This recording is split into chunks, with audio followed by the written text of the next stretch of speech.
So I'll call our EDA meeting to order. Dan, could we have a roll call, please? Commissioner Roberts. Here. Commissioner Huntosh. Here. Commissioner Lorge. Commissioner Erickson. Here. Commissioner Finneman. Here. Commissioner Husnick. Here. And President Bain. Here. I'd like to invite everyone to join us in the Pledge of Allegiance. Pledge allegiance to the flag of the United States of America and to the republic for which it stands, one nation, under God, indivisible, with liberty and justice for all. All right, members of the EDA, we have an agenda before you this evening. I will entertain a motion to approve or any changes. I make a motion to approve the agenda. I would second. We have a motion and a second. All those in favor signal by saying aye. Aye. Oppose? Agenda's approved. Our next item this evening is to approve the meeting minutes of our regular EDA meeting from June 14th, 2021. I will entertain a motion to approve or any changes.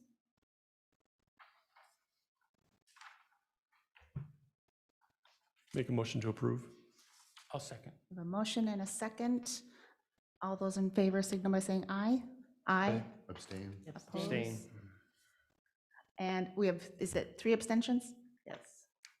Got that, Dan? I do. We may not have, do we have that a pass, or do we need to table that to a future meeting? You don't need, if you're not there, you do not need to abstain from the vote. Oh. We've yeah, had that- that conversation. We had before. that conversation. I with the retract attorney. my abstention. So, I don't remember that conversation. so all of those in favor signal by saying aye. Aye. Oppose? Abstain? All right. Motion's passed. Second item on the agenda is to approve the minutes from the Downtown Committee Workshop from June 28th, 2021. And I will entertain any changes or entertain a motion to approve or any changes. I would move to approve. Second. A motion and a second. All those in favor signal by saying aye. Aye. Oppose? And motion passes. Next item this evening is our 2021 work plan check-in and review. Dan, I think you're going to walk us through this. I am President, members of the EDA. Tonight, we're going to go through the 2021 work plan update. This is one we typically bringing back the work plan update a couple times a year just to do a check-in. I think this one here is especially timely given the fact that when we first approved this work plan, if you remember back in January, we were pretty much in stay-at-home orders. There was the COVID environment was a lot different than it is now. So some of the decision points in terms of what project we worked on were sort of kind of still in a holding pattern based on the COVID expectation, where we were from a COVID environment. So bringing that back in sort of mid-year can kind of give us an opportunity to sort of reevaluate some of those action steps to see, do we want to bring those forward, kind of keep them in the holding pattern, kind of reevaluate those.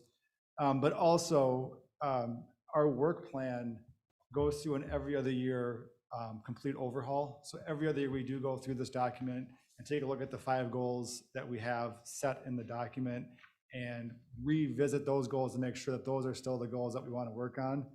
2022 is a year that we do have that evaluation as is needed on our work plan. When we set this up, I wanted to make sure that our work plan was a living document, that it didn't just get created once and live on a shelf. We wanted to make sure that that document was able to be updated as needed. So we do have a larger overhaul scheduled for the end of 21, beginning of 22. So going through it right now kind of at least makes everybody aware what are our 5 goals right now, and we can start looking forward to see, are we capturing what the EDA wants to work on, or do we want additional goals added to that, or change the goals that we're currently working on. The plan for tonight is I'll go through the goals and the executables. As I go through those, I will stop for questions at the end of each one, offer feedback. I do want to say that I'm looking forward to doing this in a live environment where I don't have to constantly say, stop sharing my screen, go back to that, go back to a screen share. So I'm hoping that streamlines the conversation a little bit tonight. Keep in mind, as we do go through this, we're not necessarily finalizing our goal updates right now. We're just kind of looking through and checking in on the executables for right now. So with that, I'll just kind of jump into the first goal, and you should all have a copy of the work plan as part of the agenda. The first goal that we're working on is support marketing efforts for the city of Forest Lake to promote both the community assets and the local business community. The first action item that we have here was the evaluate the creation of a convention and visitors bureau for the city of Forest Lake. Here we looked at evaluating that, not only the creation of it, but also looking at who do the day-to-day management of the CVB for the city of Forest Lake. This was one of those that when we went through this back in January, this was probably one that was close to potentially not being on the work plan, just given the fact that there was a lot of unknowns in terms of where we would be from an environment where people could kind of come into town from like a tourist standpoint, or, are we going to even be able to hold events, here in 21? So as of right now, I've done no formal work on this, but this would be one to check in with the EDA. Is this something that the EDA is still wanting to look at in the third and fourth quarter of 21, or do we want to postpone this to 22? I think when we left this before, it wasn't necessarily drafting all the documents, getting it all created. It was sort of doing that background work to see, based on that background work, we want to move forward with this. And with that, this is one that was brought up, I believe, in 2017. There was a lot of pre-work already done on this in 2017. It did not get adopted at that point. So this is has been brought before boards numerous times, here in the city. So with that, is looking for some feedback on this first action step.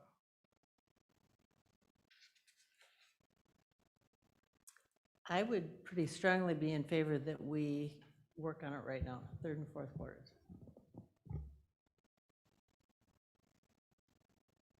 Yeah, I would agree. I would agree with that. I mean, people are wanting to get out. I think there's an opportunity on the horizon. Might as well do the legwork now.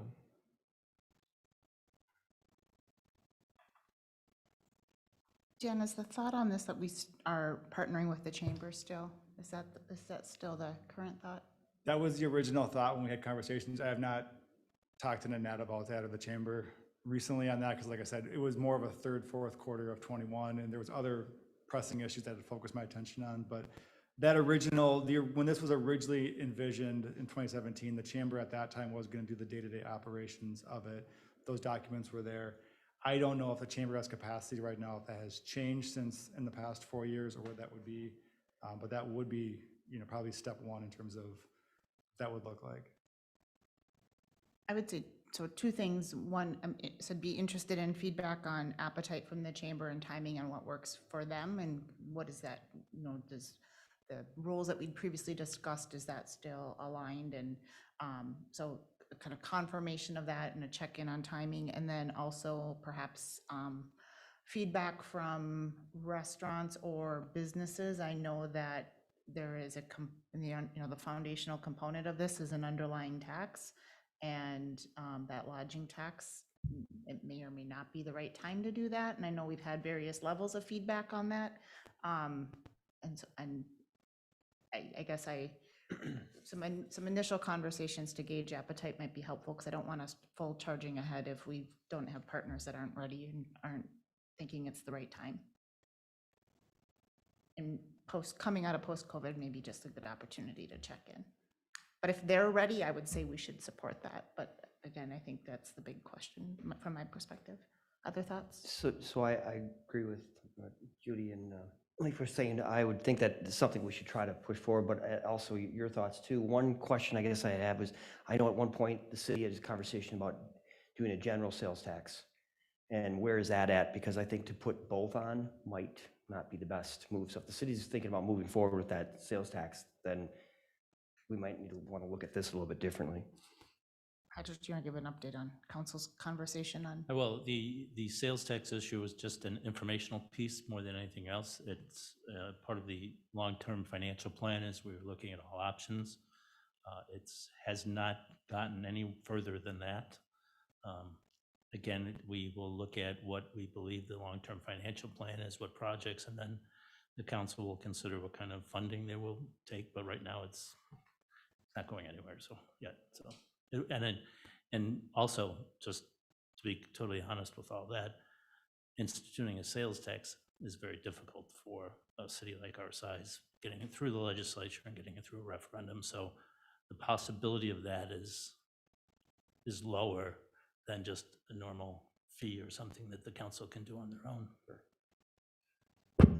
As a, if you don't mind, Mara, as a side note, I know the county is raising the tax by 0.25% here coming up. When does that take effect? Do you know, Patrick? Well, I would assume it's probably the beginning of their next year, but I'm not sure. Do you know when that? Yeah, I don't know what the effective date is, but yes, they are increasing it. It's just a side note to keep in mind. Yep. that Oh, no, it's we're talking about. absolutely something that should be notified. I have no sense of the budget needs of such a thing, so whether we're totally dependent on either that hospitality tax or whatever other budgetary process we can bring forward. So right now we're establishing, or maybe we'll continue to try and establish a legal document that outlines and frames this whole idea of the convention and bureau. But at some point in time, it'd be nice to know what that really kind of means in terms of financial assist, because I really don't understand that part. So just to that point, I'm going back to memory here, so my memory's a little bit fuzzy on, but the lodging tax takes care of the full operations of so there's no ongoing EDA support of the CVB once it's up and running. And I think original estimates back when we started looking at this, 4 or 5 years ago, was that the operation budget would be somewhere in the ballpark, I want to say between 30 and 50 were numbers that were kind of throwing about. I don't know if that was, I don't know where those numbers came from, but I do remember hearing those numbers. Those stick in my head as what the, operation budget would look like. So that would be the total cost of operating the CVB. And one thing that had been discussed, and this conversation jogged my memory on that as well, was bringing it outside and making it a larger area, just not outside just Forest Lake itself, but bringing in possibly Columbus, Scandia, or looking at making it a larger area to see if we can't get some more revenues coming in. Because I do know I have had conversations with, they have one of these over in Lindstrom and Chisago Lakes area, and I've had conversations with their sort of leadership team over there and asking kind of how are they managing it, what's it look like, and what they're seeing is that they just don't quite have enough revenue to really put those big projects out there. Like they're able to do some work better than no work, but they're not getting those really big marketing campaigns that you'll see coming out of, like, say, Minneapolis or Bloomington, for example. They're kind of more, they're smaller, and the reason is they just can't pay staff enough to basically dedicate a full-time employee to that because they don't have the revenues coming in. So I would suggest if you do go down this, look at trying to bring in a larger area to see if we can't get more revenues in, because I think that may be a way to make the project more effective. So the exploration steps, the next steps would be the legal document. I don't know how dependent that is relative to other cities or a larger area joining us, or the hospitality tax. It has to either encompass them or not encompass them. But that would be the next exploratory step, would be to look into those different aspects, the wider area, the hospitality tax, and then in concert with that, create the legal document. If there's, I would suggest if there's appetite, for the larger area, to kind of get those legal documents created. I wouldn't recommend creating the legal documents if there's no appetite to have Columbus join, or, if we find out that the hotels here have no interest in supporting this. I mean, then that's what torpedoed it last time, was that the hotels at the last minute were like, we have no desire to do this. And, it got pulled at the 12th hour. So, we can start having those conversations again to see if there is enough support for a CVB. If there is, then the legal documents should be relatively easy to do, since I do have those in my files somewhere. They probably would need a revision just to make them up to date, but a lot of this work has already been done locally here. But that was just for Forest Lake. That has no inclusion of any other area outside of this. I'm certainly in favor of the larger area. It seems to make sense beyond the school district idea. Forest Lake area, we're kind of core to it all, so we can be the core piece of it. So I think that the larger area is the more important factor. And there was at one point conversation, if we do expand, of kind of matching up what the chamber currently serves, just so we're, kind of in that same realm where we're not kind of creating a new geographic area of here's a CVB that sort of naturally would mirror up with what the chamber currently is serving.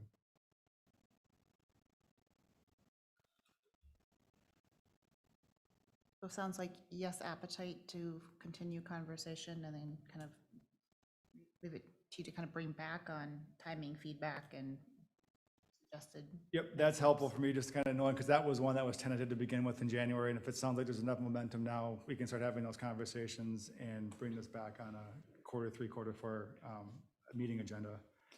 I know sooner rather than later, maybe kind of quick call to confirm. I know Columbus was considering other CVB organizations, and so maybe quick call to confirm if they've already joined that or if they're still open to a partnership. I'll put this on near the top of my work plan. So we'll get it bumped up there. Anything else on that one? Dan, are we talking about a physical address here, a brick and mortar address for a Visitors Bureau? That's a great question. The original conversation was it would partner with the Chamber's office. So the Chamber's office then would become the default location for walk-in traffic for Z. They would answer the phones, they would staff it, there'd be a contract for services that they would render. You know, they would take care of all of the agreements with the marketing firms, they would take care of all the ads, they would do all of that work, and then they would come in annually just with their budget to say, here's what we're spending the CVB's money on. But physical brick and mortar would be, originally was designed to go to the Chamber of Commerce offices. I just wanted to clarify that. Thank you.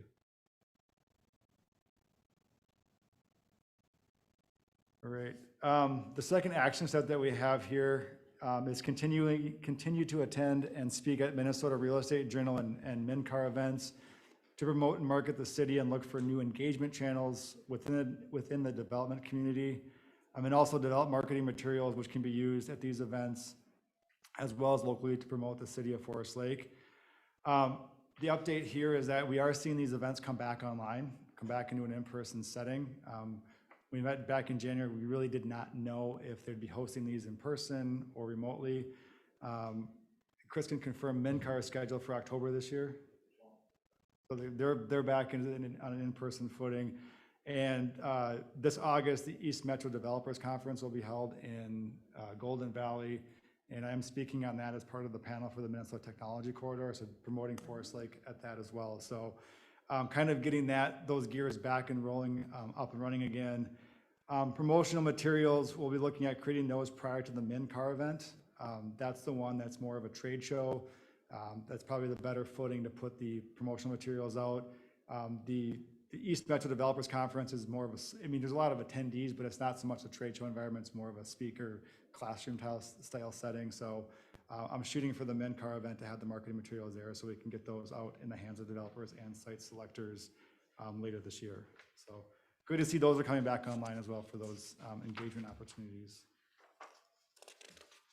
Any questions on that one?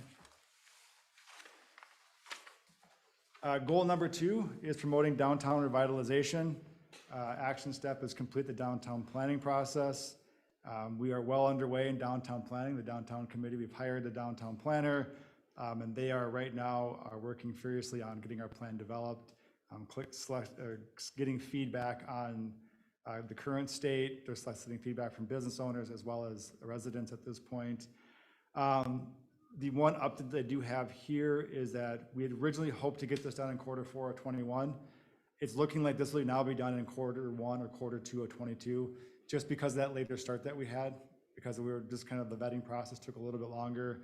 So we're going to end up doing the approval of this one back in 22. So just a small adjustment on the time schedule there, but everything else is on track to get this completed within a year time setting. Any questions on the planning process? The second action step is that the Forest Lake EDA will continue to promote the Downtown Business Incentive Program. The policy, just as a reminder, currently provides a one-time tax abatement of up to $5,000, reduced permit fees, and a 10-day building permit turnaround times for commercial properties located within the MU1 and MU2 zoning district. An update here, we do have 2 incentive programs that have been approved in 21. One has already been paid, the other one is pending project completion. I have one more possibly coming in that I've heard that potentially is going to apply for it. And I just spoke to another business owner actually this afternoon, and they are looking at applying as well. They haven't fully scoped their project out yet. So we're seeing quite a bit of interest in this program this year, which is a good sign. And also we're going through the complete revision of the policy behind this as well. So the applicant today, I did say we are going through a revision, so they don't want to do the full $40,000 worth of project. there's a potential they could have a scaled back, graduated scale, which they seemed interested in. So a lot of interest in this program this year, which is good to see. Any questions on that? Good to see the interest. And I'm not ignoring it, it's just tough to look. I got you. Good, you're good. Okay. Goal number 3 is actively market and promote the city-owned land to attract new commercial development within the city.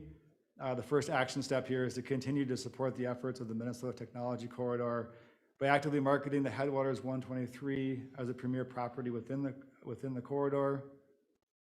The deliverable is to continue to update the Invest in Forest Lake website with current materials for the Headwaters parcel and business park listings, and then present an update on the Minnesota Technology Corridor at an EDA meeting in the second quarter of 21. We did do that. Chris did provide an update on the corridor as a whole in second quarter of 21. I'm also, like I mentioned before, speaking at the East Metro Development Conference, specifically targeting the Headwaters 123, but we'll also mention the other opportunities here within the city at that as well. So the primary focus will be Headwaters and Tech Corridor, but we have opportunity to sort of expand Forest Lake, promote Forest Lake generally at that as well.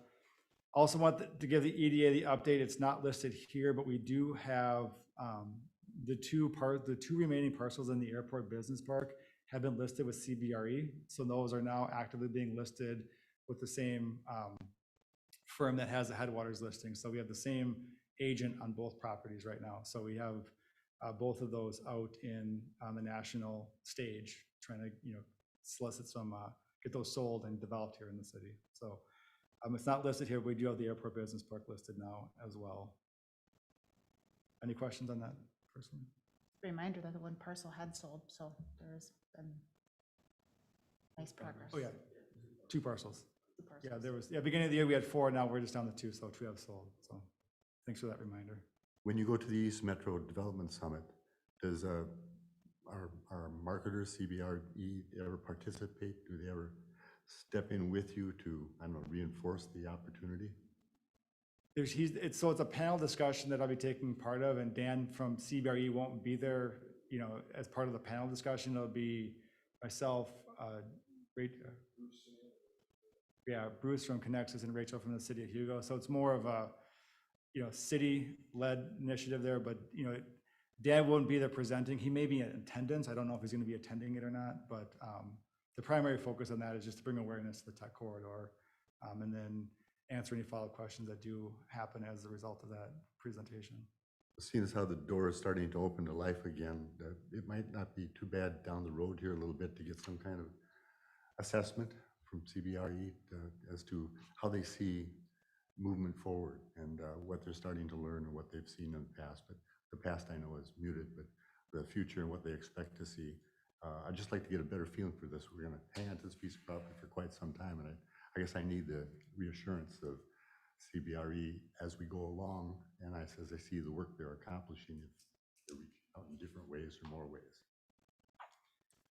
I'll ask them for an update because we do have a renewal on that listing agreement that's scheduled for the end of this year. I'll ask him for an update, market update prior to that, just so we know kind of what he's seen from a market interest perspective and what he kind of sees the future of. So I'll bring that update prior to that renewal.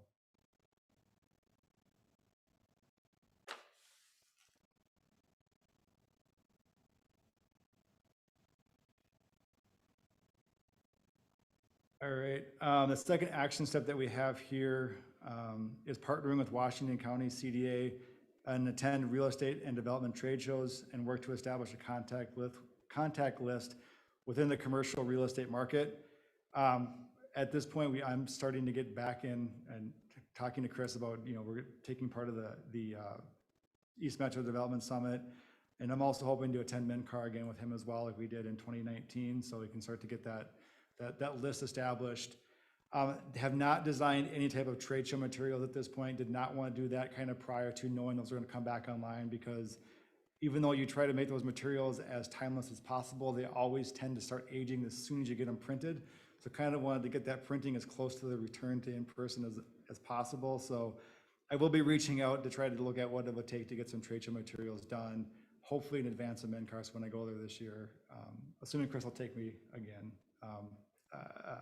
have some materials that are actually timely and make this, present the city in a very good light. So I will bring back those designs prior to the MNCAR for EDA review, so you kind of can see what the trade show materials look like prior to that event in October.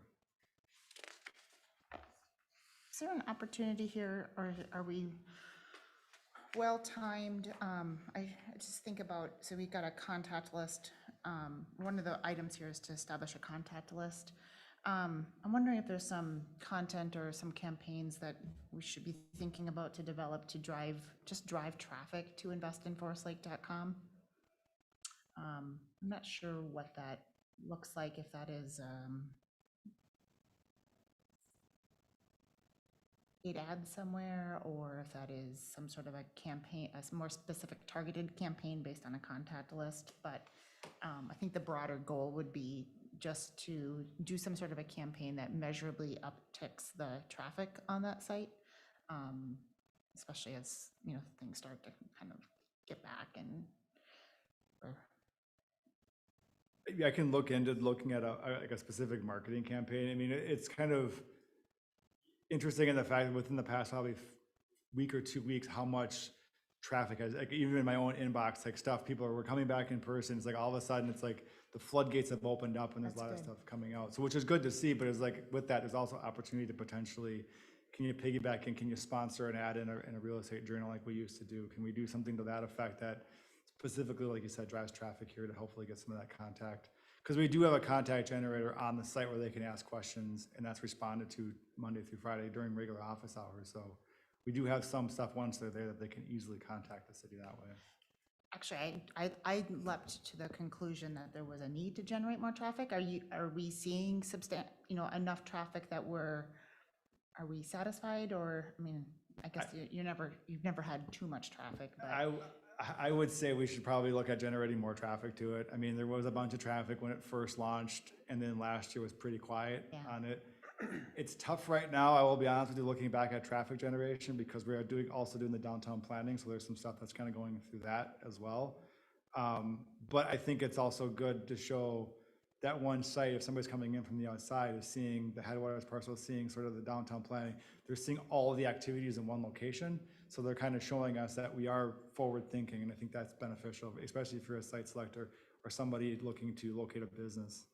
Did we, to that, just kind of piggybacking on that, do we do kind of is there an opportunity maybe to do a success story with the parcels that were sold, and to kind of generate some, there's a story to be told there, and an opportunity to drive more, tell the story and drive more traffic back to the site? Chris, President Bain and members, good afternoon. A couple thoughts came to me. We have a website for the Minnesota Technology Quarter, and they're always looking for content for news stories and articles, and that might be a good way to reach out and start driving some traffic through that Minnesota Technology website. The other thought occurred to me is, as we're doing the East Metro Development Summit and the MNCAR Expo down in Minneapolis, we might do something as simple as giving away a $5 gift card. If you drop your business card in this container, we'll draw names, but we've got all of a sudden a whole bunch of business cards that we can start sending email information out to, and they might or might not look at it, but it's always good to just have that list, as you mentioned. I think that's a great idea, and we'll start putting that together as part of these upcoming events. Other thoughts on that topic?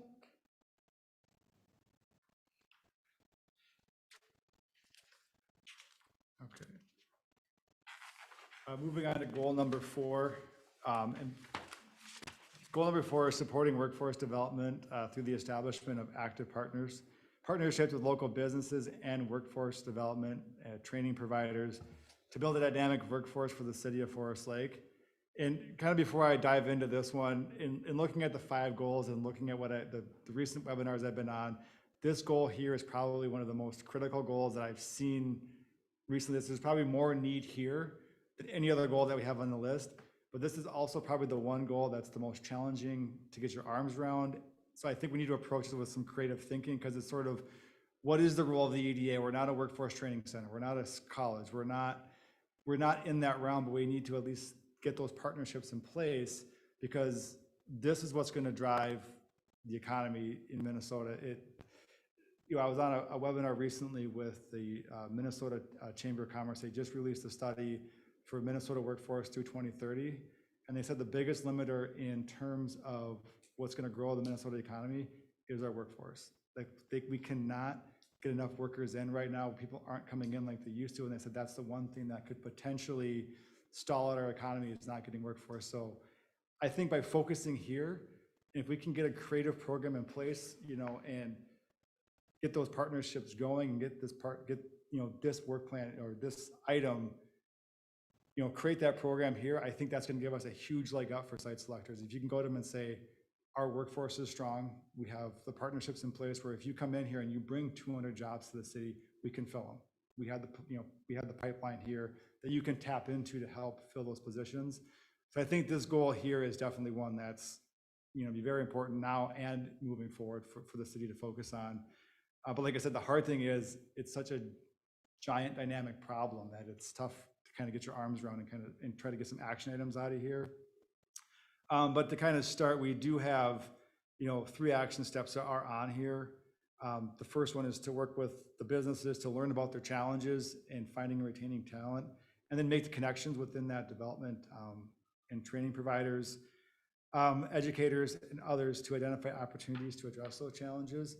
We did start doing that with the BR&E survey. We reached out and kind of said, what's your biggest challenge? That's echoed on that survey. They said talent retention and attraction was the #1 issue that came up. In terms of how do we address the shortages, I'm attending, conferences or webinars, call-ins, trainings with state and other partner agencies and trying to figure out what are those creative solutions. There isn't a magic silver bullet to this. Everybody's sort of chasing the same one. But sometimes maybe if you can kind of attend enough of them, you might get enough where you can kind of piece something together that works well here in the city. So work is ongoing for this. It's gonna be one of those things where I think it, in some level you're trying to catch lightning in a bottle here, but I think we have by constantly going out to those webinars, that's the best chance you're gonna get to at least get a creative solution to that problem. And to that as well, kind of, we do have the benefit here of this Forest Lake High School has a career launch program. So we already do have a leg up in terms of what they're doing. That program brings high school kids into manufacturing, into different sectors, to sort of give them an opportunity to say, I may not want to go to a 4-year degree or a 2-year degree, I want to go maybe into manufacturing. And they have the opportunity to basically apprentice or work with those manufacturing companies to kind of see if they like that job and kind of get that pipeline started. I had hoped to bring them in Q1 of this year, but with COVID and being remote, it was just too tough to get schedules to align. Now that we're back on an in-person footing, I'm hoping to reach back out to them and get them scheduled so they can come in and present what they're doing, because I think this is going to be foundational in terms of how we address this problem here. This is a great resource to have. I've also been, throughout COVID, they've been meeting virtually. I've been attending all of those virtual meetings, providing them with city updates as to what we're doing and getting their updates as to what they're doing, because I know when everything sort of went remote, they sort of were kind of like everybody else trying to figure out how do we do a job shadow program remotely. People are working remote, but they've done a phenomenal job of keeping that program going. So I'm hoping to bring them back in here in the fall of 21 so they can give you an update, and they'll do a much better job than I can at presenting as to what they are doing. And then finally, on here is looking at our current workforce, collect and analyze data specific to the city of Forest Lakes workforce, include information on skills, education of our community residents, what we have here for available talent and development programs.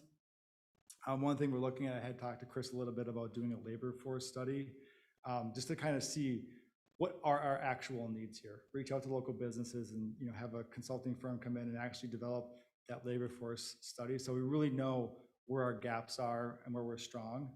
And I think one thing here is maybe expanding that area out, so it's not just Forest Lake, but maybe try to loop in Hugo and Scandia as well. Just, I think dynamically, if you look at us compared to, say, a Woodbury who has done these studies in the past, we're going to be a little bit tougher to study. Woodbury's your standard sort of, suburb, pretty kind of, I don't want to say cookie cutter, but they have a little bit different, existing job labor force that's there kind of compared to out here. We have a lot more commuters out here. So I think getting a bigger area is going to help expand in a little bit more and give you a little bit broader of a picture of actually what's coming in and coming through Forest Lake. So I'd be interested in just learning more on how those studies have changed and just the nature of work changing, right? So, people that used to think about, I'm a Forest Lake worker, pre-pandemic is different now just because there's just people at home.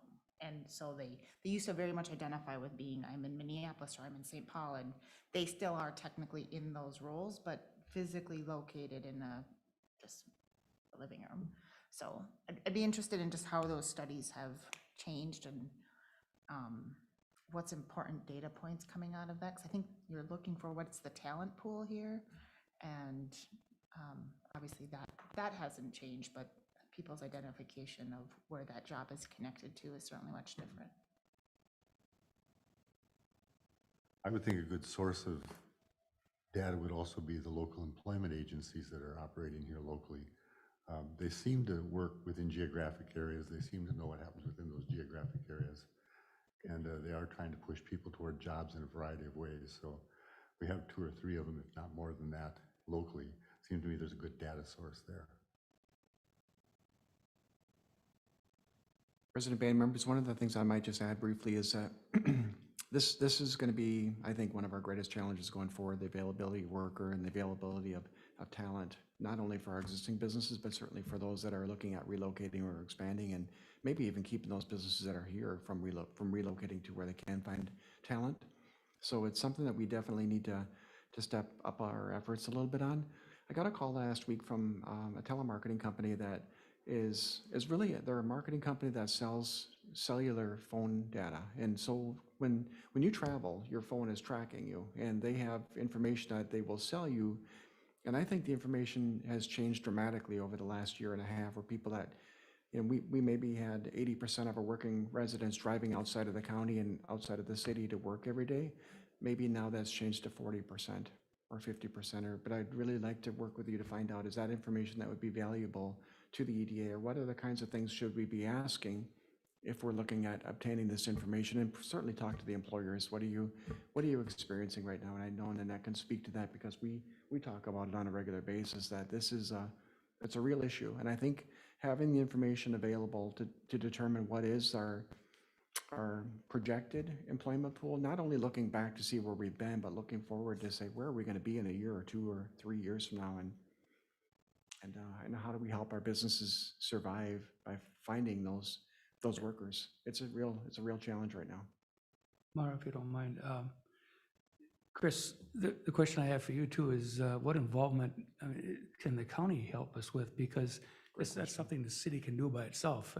What I'm referring to is starting a tech school, for instance, and that kind of thing. Great question. Yep. So a couple of things. Dan and I have talked a little bit about us funding that study through the Pre-Development Finance Fund. So if you decide that we're going to go out and select a firm that will look at the data and help us understand a little bit better what's happening, we can help you pay for that work to be done. But I think more importantly is making those connections between, Dan mentioned that the Forest Lake Career Launch Program is, it's one of the best I've seen ever. I mean, they're doing a phenomenal job. Jim Caldwell and Mike Miron and Molly that run that program are doing an amazing job. Well, they have direct The hardest part is connecting with the businesses, and so we need somebody to make those connections. So they've got the student talent pipeline. We just need to find opportunities for those students to explore careers in healthcare or manufacturing or whatever the case might be. Yeah, I mean, they have direct access to these students, and what a great way to start, and show them that there's other options out there besides the 4-year degree that they may or may not be even able to achieve. Right. But and then these tech schools, a lot of times these kids can come out of school and little or no debt, go right into a nice paying job, Yep. So I've always advocated for that. So And it's changing fast. so let's We'd get love this. to be a partner with you. Let's get it So done let us know. together. Yeah.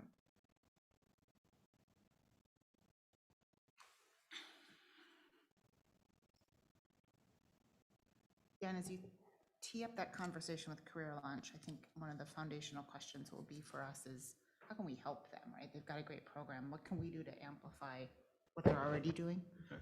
And I think that's sort of what I'm hearing from them kind of as I've been on these calls and on these webinars, is that they're looking for the connections with the businesses. So if we had those inherent connections as sort of that, you know, as we kind of went back out with BRNE efforts and kind of reestablished within the community and sort of re-engage with the business community here, is that we can bring back potentially a business because they're looking to get locations for students to work, you know, and I think being that conduit is probably where we're going to end up, what role we can play in supporting them and advertising the program for it and being the champions for it. Because as Chris mentioned, I mean, having that asset here it's incredible. When you go to conferences and everybody's like, workforce development, nobody's doing anything. It's like, well, here we have this program that's just starting out, that's doing extremely well. You can typically get somebody's ear because all of a sudden they're like, well, my biggest problem in terms of site selection is talent recruitment. And you guys are already starting to work on that. That shows that you're, you know, it's been amazing the reception I've gotten when I've talked to people about that. So. President Bain and members of the EDA, first thing that I noted here, I do work with Molly and we do promote their program, but I think from the chamber standpoint, we could do a much better job of providing opportunities for our businesses to really understand, because while it's in our e-news and it's available, and I do send people, business owners, on an individual basis as they ask, I think there's a lot more that we could be doing to really step that up. So top on my list right here, so.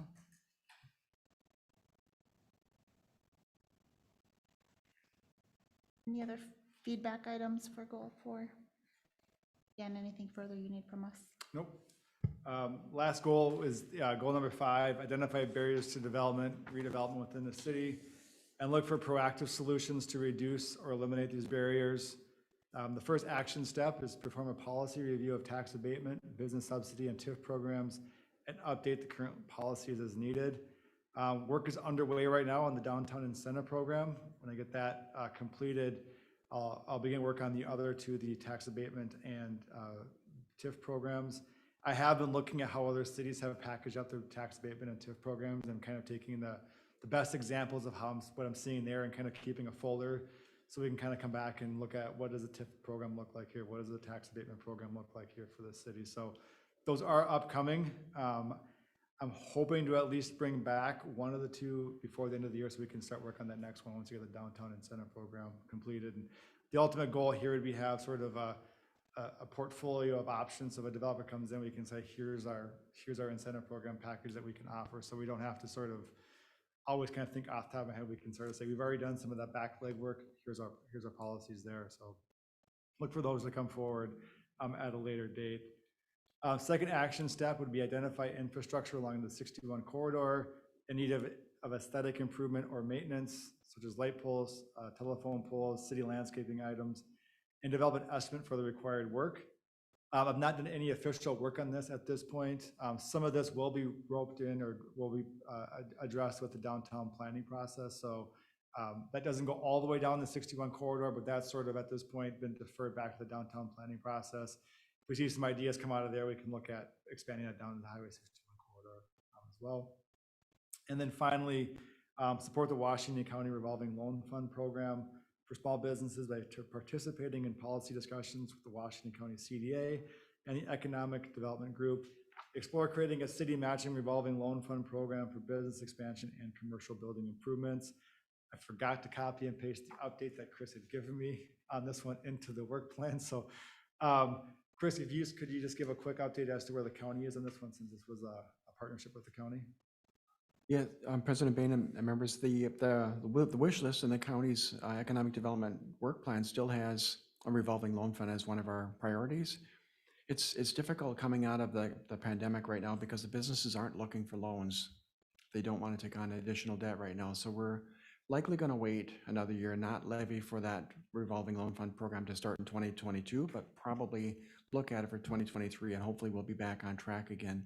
But maybe during my update, I'll talk a little bit about some of the deed grants that were just approved by the legislature, which we think is going to fill some of the gaps for business grants right now. That makes sense.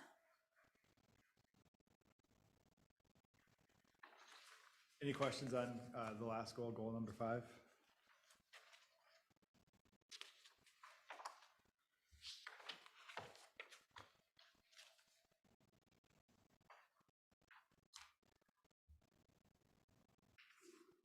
And I think, like I said, I typically like to go through these updates a couple times a year just to kind of check in with the EDA to kind of show progress and where we've been on goals and kind of reset the last half of the work plan here for 21.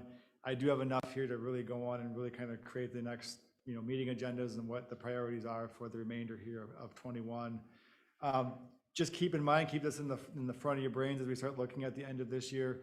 We are going to have to go through those goals and make sure those goals are still what we want to be focusing on for 22, 23. If you recall, last time we had 7 goals, we went down to 5. That number is not set in stone, so we find out there's an initiative that we want to add, we can definitely add one. We can combine, we can tweak, but just keep those goals in the mind for when we bring that back at the end of the year as we revisit this program for the next 2 years. Thank you, Dan. Other questions or feedback items for Dan related to the 2021 work plan update? Or just, I'm talking about that Highway 61 and the light poles and that. It's been a long time since we've worked with or reached out to XL to see if there's still an opportunity. I think there was some type of a franchise fee or something where they would be able to do underground wiring and all that. I just think that as I look through the city and see what has gone down downtown and Broadway and that, I think that's the next step, and that really does need to be a priority to somehow at least get the conversation going again with them, and because then it entails a lot of budgeting with the city, because then you have lights, and so it's a major project. But I think that's as we're developing land to the south, that's really the next corridor that has the biggest potential, I believe. Dan, did I hear you right? Are you expecting that to come out as part of the downtown plan? Yeah, and you mentioned that. So I know, Mark, you've had some concerns about trying to expand that a little bit, but they seem pretty focused in just that area. So I just question whether that'll really actually happen. And I think to what they're going to plan, I think they're going to give probably some starting points for what that the aesthetic side looks like. And we do have the whole Highway 61 corridor study that was done back in 2012. They have a copy of that, so I think when I mentioned that it's sort of like, it's not going to encompass all of the 61 corridor, but I think it's sort of a starting point, see what their plan starts to look at, and then we can fill in as we need to for the expansion both north and south. Because you're right, they are going to focus on the downtown core, but some of what they maybe present in that, as the aesthetic study there, we can transfer down 61. So you want to make sure that as we get further down 61, that we match the aesthetics, that we kind of take that, that what we're starting in downtown and can carry that through so it looks more continuous. But to that point too, I can start having those conversations with Excel earlier on. So if we're not making, undergrounding is not necessarily an aesthetic choice in terms of what design elements you're going to put on there. It's simply putting, not simply, but taking the power lines, putting them underground. It's sort of a project that can at least have those conversations prior to the downtown 61 or the downtown study being completed. Maybe not the only reason, but one of the reasons I bring that up is I just expect that, and I know that one of the deliverables from the downtown plan is a infrastructure and investment plan, and I just think we'll want to kind of take that list and kind of prioritize and what's our top, and certainly that should be on the list. Without seeing that full list, it's hard to know sequencing of does this fall sooner rather than later, or is there something else that comes out of that plan that we'll want to fund earlier. As long as we're talking about that downtown in the firm, do you think after that last meeting that if you had some conversation staff about I was a bit surprised, and I sent a follow-up email to some people that the lake was not mentioned in any of that. They were talking about the trails and a tree canopy and different things, but the lake never was mentioned. And so I just hope that they, after that, realize that is a key point. I mean, that has to be part of the whole process here. Yeah, I'm positive they know that's a big part of what we do. We've had that conversation with them a couple of times when we've walked around, and they understand that that's a big part of what Forest Lake is and what the attraction is, what the real draw is to bring people into downtown. They're fully aware of that, yeah. And I think to piggyback off that point as well, I mean, they're still in the information gathering stage. It's still trying to figure out what are those unique situations to Forest Lakes downtown. And I think they're well aware now that the lake is one of those things where it's not just a lake, that people actually use it to get in, it's a transportation, it's like a trail. People come in to downtown using that lake. They come here specifically to use the lake, and they're well aware of it now. I've had a conversation with Bruce after the fact, and he's like, I didn't realize, he goes, yeah, I kind of forgot about that, but it's now front of brain for that, for the planning team. Good.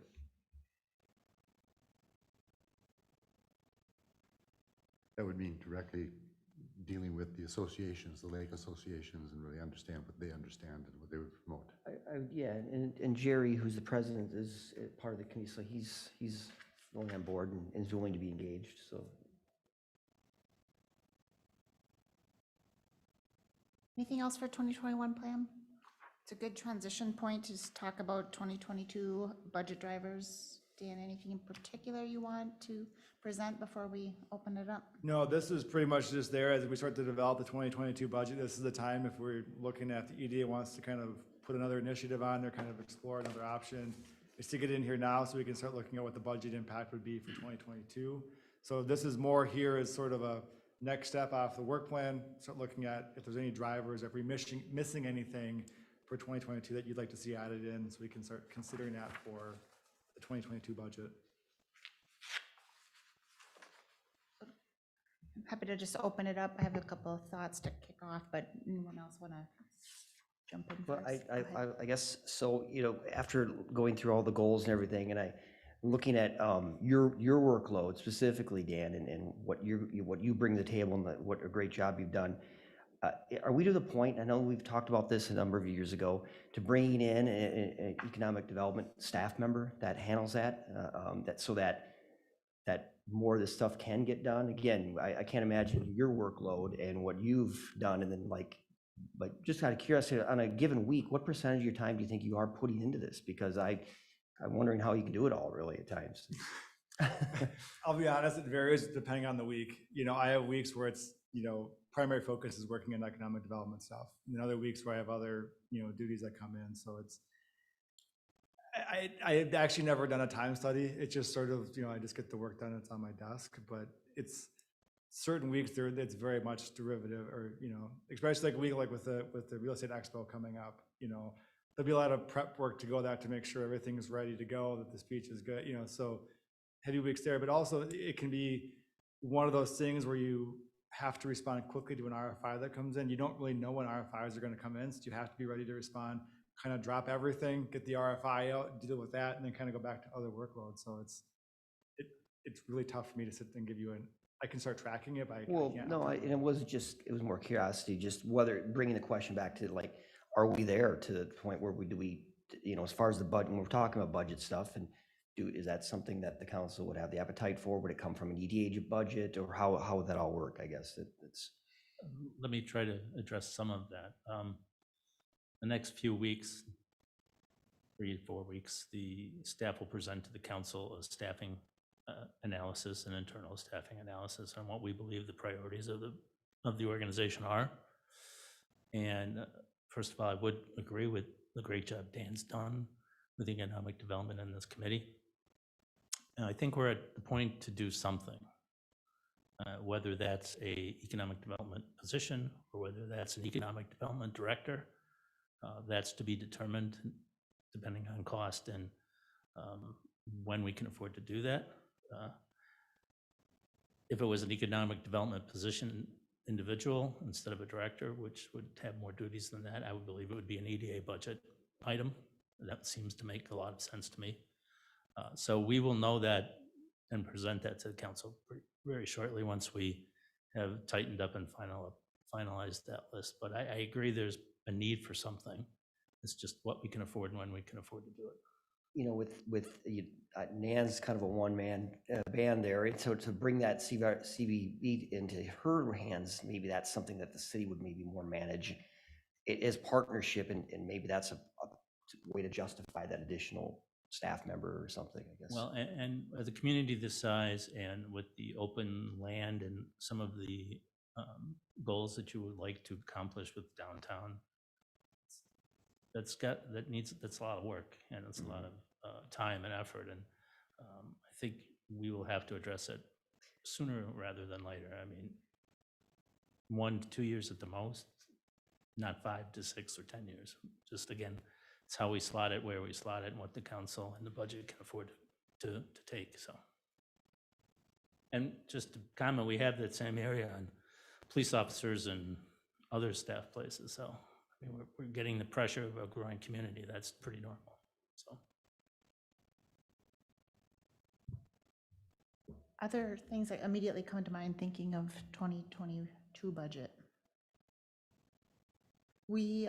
So just placeholder that's on my list, we're going to come out of the downtown planning process first quarter of 2022 with that plan. It'd be good to have some thought around what is that plan going to take to keep momentum.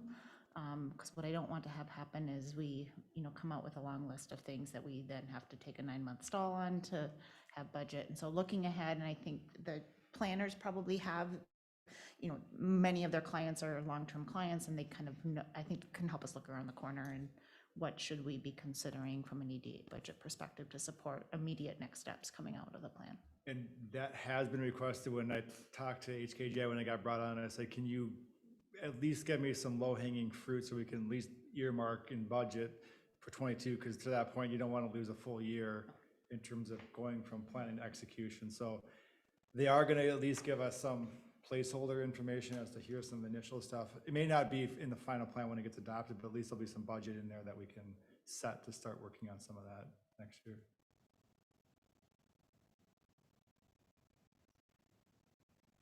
Any other feedback items for Dan as we're thinking about budget? Again, just kind of quick timing, as Patrick had mentioned, staff comes in over the next several weeks with initial draft budget to council, but the preliminary levy does need to be set in September. We can always come down between September and final approval in December, but just a reminder of that timeline that we do need to have those major goal items identified end of August so it can all come together in September for preliminary approval. Budget's having or council's having a very similar conversation on this topic tonight at the council level, and so your feedback on staffing is very well timed.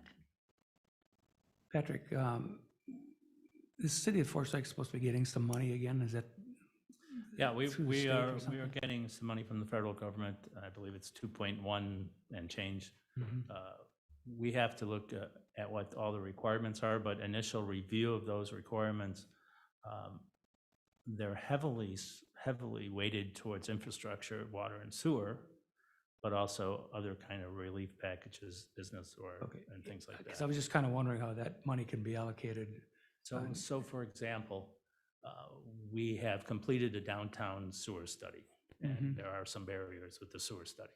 We're waiting for the watershed district to finish their review of that document. But that may be a perfect opportunity to use some of those assistance funds to mitigate that barrier that we have discovered in the downtown plan or the downtown review of the sewer and things like that. Well, the point being is that still relates right into the EDA. I mean, Right. as far as our goals are concerned. Yes. So, Yeah, and 2.1 million may not get us very far as if we have to do a lot of infrastructure downtown to fix it, but at least it's an option that we need to look at. Those funds are available now. We've applied for them. We haven't got notice that we received them yet, but you have until December 31st of 2024 to expend those. So we have some time to plan and figure out what the priorities are. We will start to do that internally on a staff level, and hopefully during the budget discussion and EDA, whatever, we will determine what the best use of those funds are. So how bad is the news for that study downtown? I mean, as far as, I don't have a dollar amount yet. okay, all right. There's a barrier, if I recall, and please, it's been a while since I read it. There's a sanitary barrier that doesn't flow very well. We have two major problems, especially if we do redevelopment. The sanitary, we know that there's some bigger pipes that we need to put in, but also stormwater is even bigger. Combined with the redevelopment and the very stringent stormwater regulations from the watershed district, that is a big barrier to changing how we do things, or at least reconstruction of the downtown or reconfiguration, whatever you want to call it. Those are major challenges, those two things. But I think that with the sewer, if that's something we can contribute, can knock off the list with some of these funds, I think that would be a wise move so that we don't have to worry about that 2 years from now, 3 years from now, 4 years from now. How does all of that connect with, or does it connect with the demolition of the old theater building? Yeah, I'm not sure that those funds could be used for that, quite honestly. No, but Oh. I thought I heard that they need some cooperation from the city with the utilities to be able to take that building down? Is that true or not true? I'm not sure what cooperation as far as the relationship to the utilities go. Is that electric utilities or stormwater, or sewer or water? I'm not sure what that cooperation is. Well, I'm not sure either, but for I thought it was at the state level.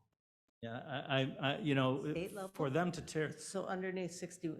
yeah, I would say that's a good point. It's probably 61 there. I don't think we, as a city, present a large barrier to that. All they really have to do is cap the sewer and turn the water off. Water off, yeah.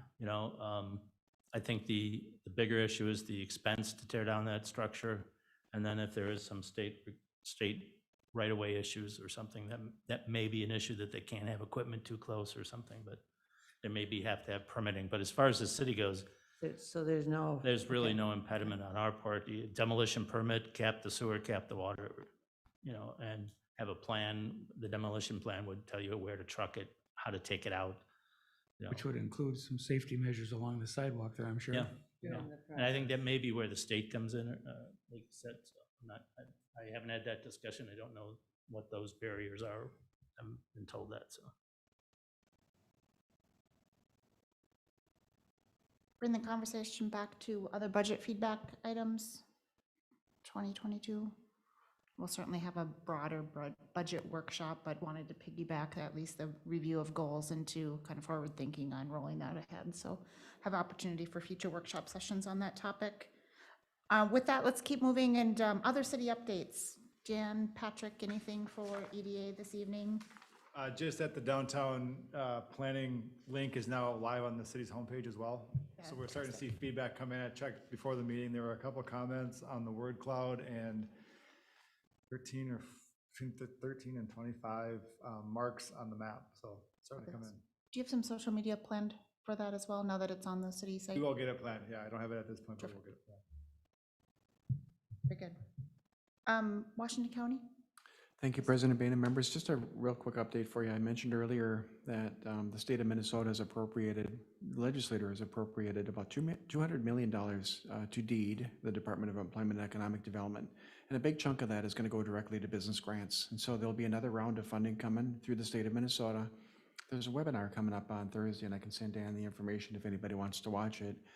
I don't know the details of how the state will select businesses, but I've heard that, and maybe this is part of the webinar, that they're going to use nonprofit organizations like MCCD, which is the Open to Business program, to get those dollars out quickly. So it'll be a direct contract from the state to those nonprofits and then administer those grants on behalf of the businesses. So a lot of money coming through the American Rescue Plan Act that Patrick was referring to earlier. The county still hasn't specifically committed any funds to that yet, but we're still kind of keeping an eye on what happens at the state level and see if that money goes far enough, and we'll certainly keep that on the radar as well to see if there's an additional round of funding that the county may need to talk about with small businesses still that are in the recovery efforts. So it is an eligible activity. We just haven't, we haven't, and as Patrick mentioned, there's a little bit more time here to plan that money and to prioritize it. So they're still in the workshop stage to do that. So,